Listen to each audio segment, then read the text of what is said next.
Within a matter of just 24 hours, the entire Earth would be detrimentally impacted by the world record holder for the largest and most powerful volcanic eruption in human history.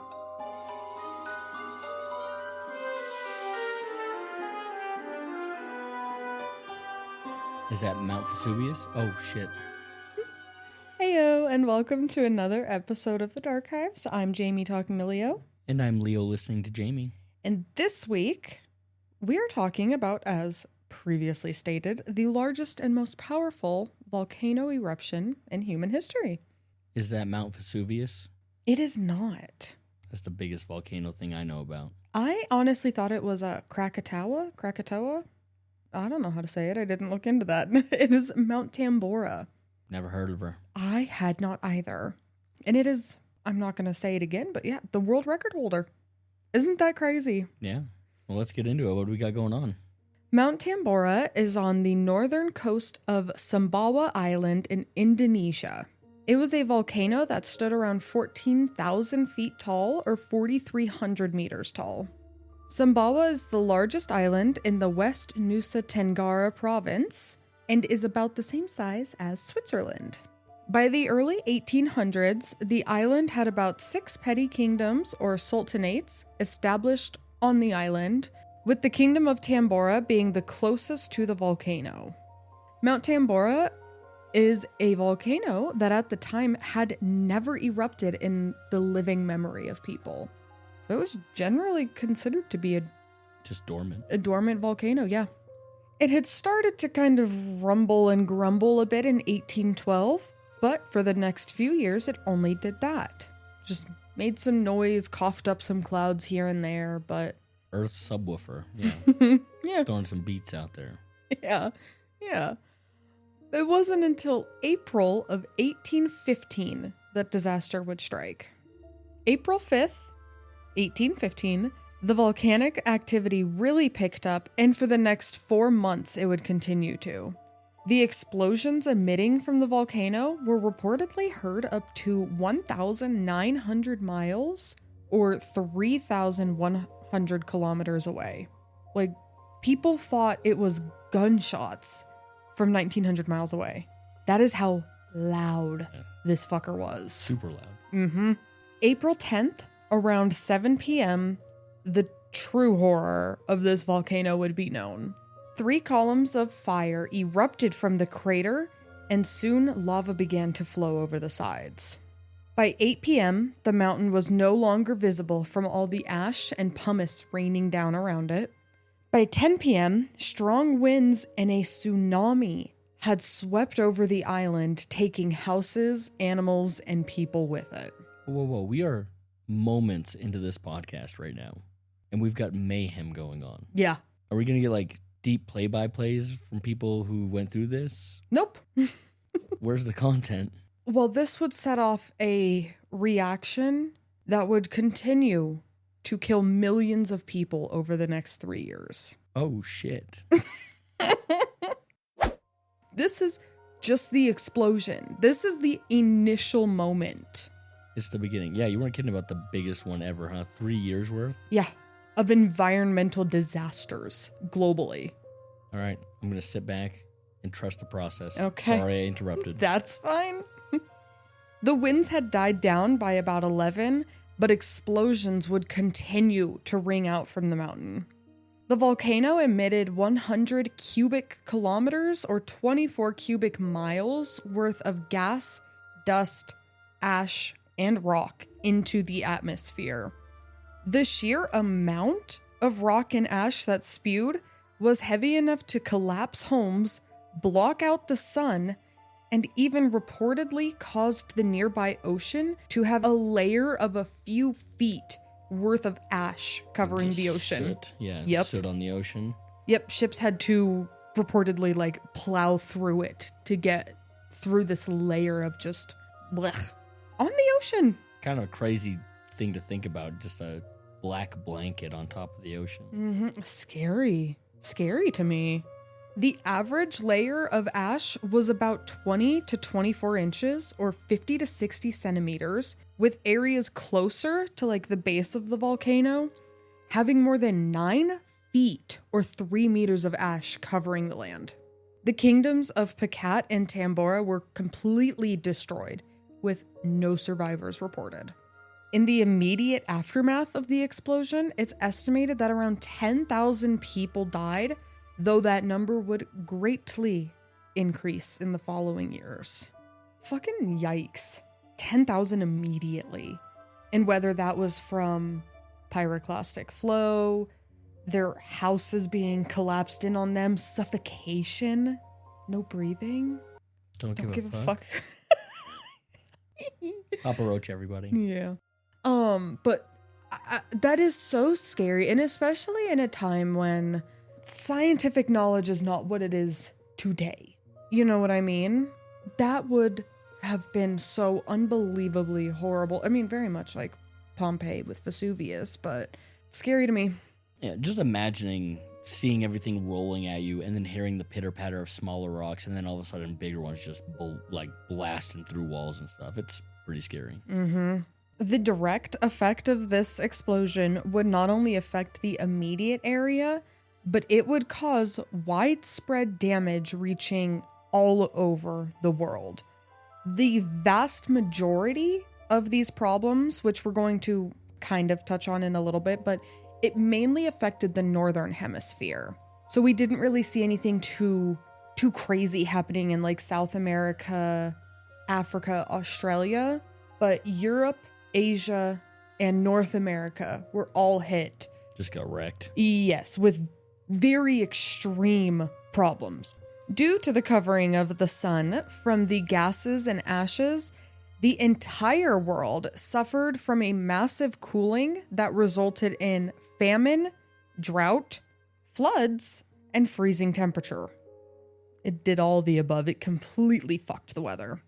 The global temperature dropped about 5 degrees Fahrenheit or 3 degrees Celsius. Pretty big swing. Yes. For an immediate swing. Mm-hmm. The year following this explosion would actually become known as the year without summer. We just had the year without winter out here. Oh, God. Out here in the Rockies? Mountain, mountain range out here, it barely got any snow. Yeah, still not even getting any rain. No, like, summer storms. I'm scared. Well, speaking of here in the U.S., 1816, summer never came. I mean, it fully skipped on the East Coast, at least.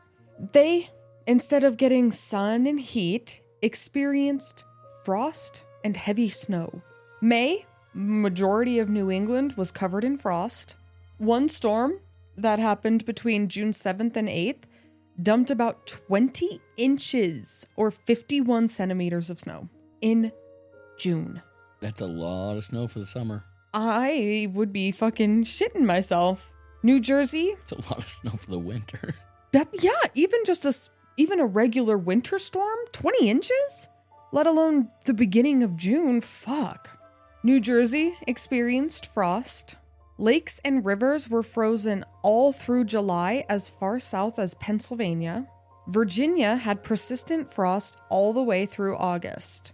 Because of this weather anomaly, crops failed because, I mean, it was frozen. Like, the soil was frozen, the temperature was too cold.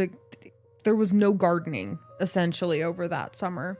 This caused food prices to increase, and people actually started migrating to go further west. This event also triggered the Panic of 1819, which is the first economic depression in the United States. All because of a volcano however many thousand miles away in Indonesia. Weather in Europe was greatly affected, causing cold, dark, and wet days. Food became a problem here as well. Crops were failing, they're not getting the normal summer weather. And this resulted in riots, arson, and heavy looting amongst the entire continent as people scavenged for food. Ireland, as it always seems to be in history, was hit hard by this, and after potato, wheat, and oat crops failed, a famine occurred. can you guys just look? Can we get together and just agree that Ireland doesn't need any more famines ever again? No, they've had enough. This is bare minimum the third one that I can think of off top. Yeah, they're done. Can we please ensure that Ireland has enough food for fucking ever? Ireland, you've done enough. This, unfortunately, coincided with a typhus outbreak, and as a result, over 40,000 Irish people died from this famine and disease outbreak. Let them be. I mean, that's how you get hardy people, I guess. They're hardy as fuck. Mm-hmm. Asia fared no better, and all across the continent, more or less the same was happening there. Floods and cold weather devastated parts of China, which resulted in crop failure and famine, which would last for about 3 years. In the Yunnan province of China, author Gillian Wood describes the scene as, quote, "Famished corpses lay unmourned on the roads. Mothers sold their children or killed them out of mercy, and human skeletons wandered the fields feeding on white clay." End quote. Pretty gnarly. They were going through it. They did the old eat some dirt, but they're eating clay instead. I wonder if clay has anything, or if it's kind of the same thing as eating dirt. I would assume it's pretty much the same, except for you might get a little bit of water. Maybe. Clay has moisture in it. Yeah. But other than that, I bet the result's the same. You eat enough clay, it's probably like eating dirt. Probably. In India, the monsoon season was disrupted, and because of this, a new strain of cholera emerged. This particular strain spread much more easily. So before this, cholera was mostly secluded or localized to the Ganges Delta in India, but this new strain quickly left India. It had reached Western Europe, and the next year it made it to North America. This actually created a pandemic, and estimates are kind of crazy. I saw anything from 1 million to 10 million people. So I'm going to safely, I believe, say that this pandemic killed millions of people. I'd say that's safe to say. And were we in the 18 teens or? Well, this all started 1815. 1815. So we've got a lot going on in North America too. With the War of 1812 is just wrapping up. The war ended 2 months later. This volcano explodes, and the next year is where we really see it spread around enough to start affecting places as far, as the East Coast of America. Yeah, so this is Andrew Jackson time. He's running around before he's president. He's running around doing stuff in the War of 1812 and getting ready. He's about to go down to Florida and start kicking the Spanish out of Florida against the president's wishes. Wink, wink. If I got my timelines right. It's been a while since I've read the Andrew Jackson stuff, but this pandemic ran from 1817 to about 1821. This disease is still around today, with 3 to 5 million cases reported annually and 100 to 200,000 people still dying from it. Cholera is every year? Every year. Damn. Yeah. I didn't know cholera was kicking ass. Hard. Yeah. Been around for a minute. Yeah. Cholera is... I very briefly looked into cholera because I wanted to make sure that I knew what it was. It's like an ancient disease. This is not a new disease at all. Isn't that crazy? We'll have to do an episode on cholera. Maybe. The progression throughout the years. Yeah, maybe. We kind of did that with the bubonic plague a little bit, huh? Yeah, I wonder if there's enough for cholera. Maybe. This explosion also caused wind and current changes in the Arctic, which resulted in warmer temperatures up there, actually. This began to have reports surfacing of the Arctic now having ice-free seas. Like, it kind of melted out those ice plains and moved everything around. So now people began to become interested in traveling up there. It's human nature. Want to go see what we've never seen before. And they wanted to try and find a shortcut between the Atlantic and the Pacific Oceans. The oceans would freeze up relatively quickly, but it's interesting to note that the effect even went as far up as the Arctic, you know?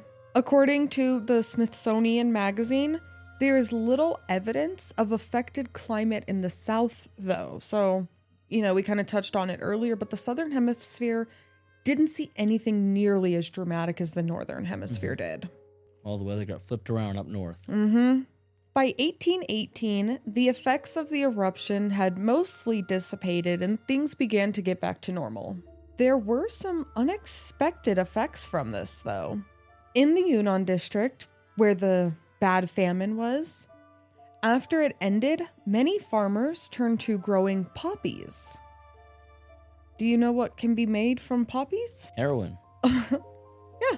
It resulted in this province becoming one of the most major producers of opium. So the world started getting its opium supply as a result of this volcano. Something else is a woman named Mary Shelley had spent the summer of 1816 at Lake Geneva, Switzerland with her husband and poet friend Lord Byron. The Mary Shelley. Do you know Mary Shelley? Frankenstein. Wet and cold weather had caused them to be stuck indoors for days on end. This particular summer inspired Mary to draft up a dark and dreary little story titled Frankenstein. Lord Byron wrote a poem titled Darkness that was also directly inspired from the climate changes caused by Tambora. In 2004, excavations were started in the area and found that there were houses still intact thanks to pumice deposits. They had been buried kind of like a Vesuvius kind of situation, you know? Everything was encased. Inside one of the houses, 2 skeletons were found. Chinese porcelain, pottery, bamboo flooring, and copper bowls were also found still intact. 2008, another excavation was done, and this one found a house that was on stilts. It specified that, so I put that in there too. I don't know why this house was on stilts, though. I don't know, was it close to the ocean? Maybe they were worried about flooding? They were a few miles inland. I mean, maybe. A few miles doesn't really stop if something like a tsunami comes, but... Who knows? Maybe this guy was planning for the future and he wanted to build it up high so he could put a basement under. Do a first level, second levels type thing. Maybe he just wanted to be the tallest boy in the land. Yeah, maybe he wanted to look out. Or she. Yeah, or she. Or she. You know, historically back then, women built houses. They did all the time. Yeah. Sarcasm. Oh, heavy. Nearby to the house on stilts, another skeleton was found with a ceremonial dagger, a copper tobacco box, and a ceremonial spear at its side. On the hand were several rings with precious stones. They wore a necklace with a large pendant and bracelets on the wrist as well. Nearby were some more ceramics, bottles, and coins. So all these things that were found with this body led researchers to believe that this was the body of somebody who was like pretty decently high up in the social rank. Found a fancy person. As I kind of said earlier, this site, the Kingdom of Tambora, was preserved enough that it's now described as the Pompeii of the East. And they're doing excavations and stuff, and looking at pictures of it, it is very reminiscent of Pompeii. Very cool. Yeah. Well, that's about it. Thoughts, views, and opinions on the volcano that changed the world. Ooh, really quick, I do want to say, it's, I guess maybe for lack of a better word, theorized, that people don't know so much about this explosion as they do about others like Krakatoa that came just a few decades later, because the invention of the telegraph had not occurred yet. So news and information did not spread as widely and as quickly at the time of this volcanic eruption compared to ones at a later date. Don't ask me about why everybody knows about Pompeii and Vesuvius. That one is an anomaly, I guess, but that's why this volcano seems to be a little bit lesser known than other more popular ones, you know? Yeah. Okay, sorry. Now, thoughts, views, and opinions on this volcano. Yeah, no, that's cool. I'd never heard of it before, and the imagery from the beginning of just the soot and ash and rocks flying everywhere, and the explosion that could be heard for over 1,000 miles. Oh my God, almost 2,000 miles. Yes, that's insane to me. Yeah. The fact that it altered everything from crops to the weather and just flipped everything upside down for 3 years, you said, right? 3? It took about 3 years for the climate to kind of like rebalance itself. Yeah, that's crazy. Yeah. And I mean, just to kind of give a little context to you personally, and maybe if we have, well, I know we have other Denver listeners. 1,900 miles away from Denver is Boston, Massachusetts. You should do one for Europe, big cities. Let's go with Paris, France. That would be going to Cairo, Egypt. It's right around 1,900 miles. It's 1990 from Paris, France to Cairo, Egypt. Yeah, so something exploding in Paris and you hearing it in Egypt. Yeah. Also, if something exploded in Paris, could have been heard in Moscow, Russia, the Azores from Portugal, and Reykjavik up in Iceland. Like, that is so mind-boggling to me that something could be that loud. I couldn't even handle hearing noise from downtown Denver, and I live probably like 20, 30 minutes outside of downtown, and I can't hear shit. That's where the stories of a lot of monsters came from, I bet. Just hearing something out in the distance, just this big... You're like, what the fuck was that? Yeah. I hope it ain't coming this way. Yeah. And I mean, my dear fellow Americans, we've all heard gunshots out in the distance outside. We all know what that sounds like. But imagine it's coming from across the fucking continent. That's so crazy. Gunshot in Boston, heard out in Denver. Yeah, it's crazy. Yeah. Well, you ready to wrap this up? Yeah. Oh, should we announce that you are going to be doing it? Nope, leave it. Okay. Well, guys, you can follow us on Instagram or send us an email, both of which are linked in the show description. I'm getting laughed at. What is wrong? It sounded like instead of well guys, which is what I'm sure you actually said, I heard bug eyes. I heard bug eyes, and I just was like, what? Bug-eyed babies, you can follow us on Instagram. You know where to find us. You can always hit our store up on our website. You can hit us with a rating if it's available on whatever streaming service you're using. Comments are always appreciated. We want to hear from you guys. Yeah. And we'll see you guys next week for another episode of the Darchives. See you guys next week. Goodbye.